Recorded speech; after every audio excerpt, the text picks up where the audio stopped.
The car company Hertz climbing out of bankruptcy. During the pandemic, the car rental space, was pretty much shifting, and companies like Enterprise and Hertz, they were really hurting. I mean, that's why they call it Hertz, like straight up. And I look at this and I see that they just purchased literally 100,000 Teslas. And not just any Teslas, they purchased the Model 3.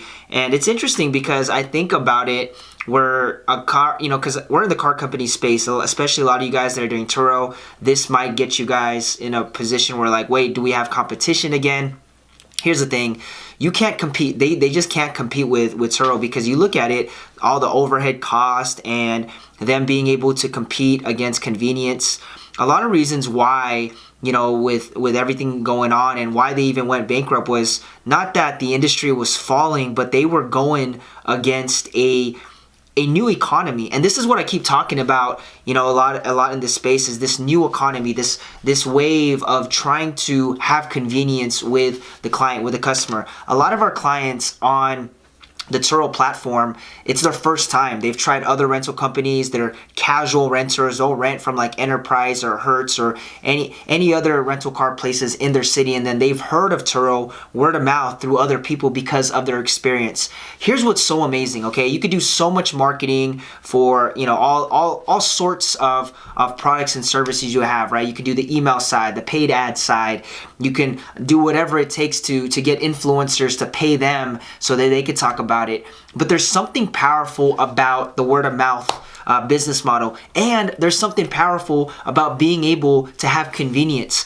I mean, we look out here in Las Vegas, okay? If you guys didn't know, a lot of the taxi companies are pretty much controlled by the casinos, and that's why there's this whole like thing between Uber, Lyft, and the casinos, and it started to become a lot more acceptable at a lot of casinos now. So I'm not sure what that deal is, but it are a lot of reasons why the taxis are getting kicked out. One, they weren't as, you could say, expensive, or expensive, and then two, convenience. Okay, with taxis, you can't just call them out of nowhere. You can't do it through an app. You have to wait outside and then just kind of hope and pray that at least a taxi's there, and sometimes it may fail.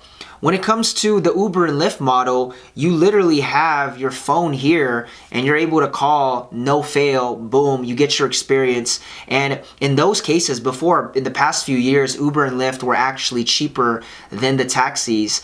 But now I feel like Uber and Lyft has started to increase in as far as like pricing, and it might be because gas and a few other things, and I'm sure because they finally built their brand and their name and people are starting to use it more. So the prices are starting to fluctuate. But it just kind of reminds me with like these car rental companies trying to come into the space and do exactly what they're doing with like all these other platforms, and Turo is just one of them. Turo to me is like the Uber, and then there might be another app that's going to rise up just like the Lyft. It could be Get Around, it could be I think Hopper is one of them. Hire Car, I know Hire Car is like just a different app, but it just reminds me of like the convenience of having it on an app. But here's another thing, the most powerful form of marketing is the word of mouth marketing. Majority, over 50% of the new first time people, I ask them like, how did you even hear about the app? And it wasn't through an ad, it wasn't through an influencer, it was through a recommendation from another person, a friend, a coworker, family, somebody that had recommended them through this app. And it's always like that. And right now, it's hard for them to compete. I mean, somebody just told us the other day that they tried through Enterprise. And Enterprise was charging them for like an economy car for like 4 days, $800. Which if you were to do that for the same amount for a higher end economy car on the Turo app, it would probably be half of that, $400. These things, they just cannot compete.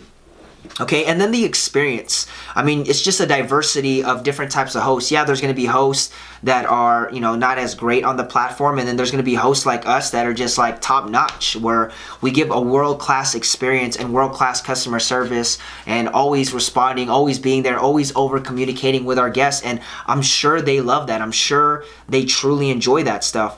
And especially with these bigger companies, I mean, they got to do it all. They got to hire it all. There's so much overhead, and there's just no profitability, it seems like, in my opinion.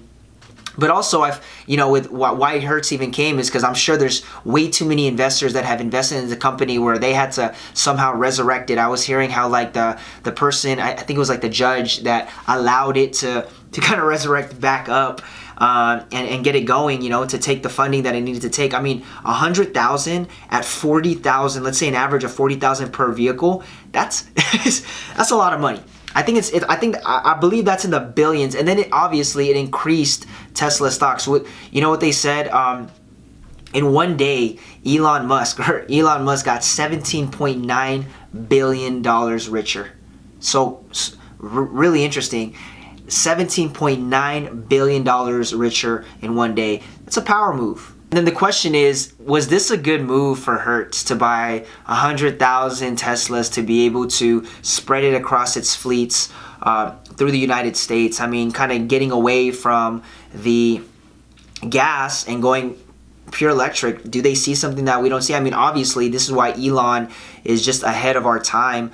Do they see what we don't see with where, you know, cars are going? And is this the perfect time for it? So when I look at any type of business model, and now, you know, I don't know if any Turo hosts out there are getting scared or thinking thoughts like, oh, is this going to work? Or, you know, are they going to crush us as hosts? I promise you, probably not, to be honest. There's just not enough, you could say, competition. Like the competition it's not even close.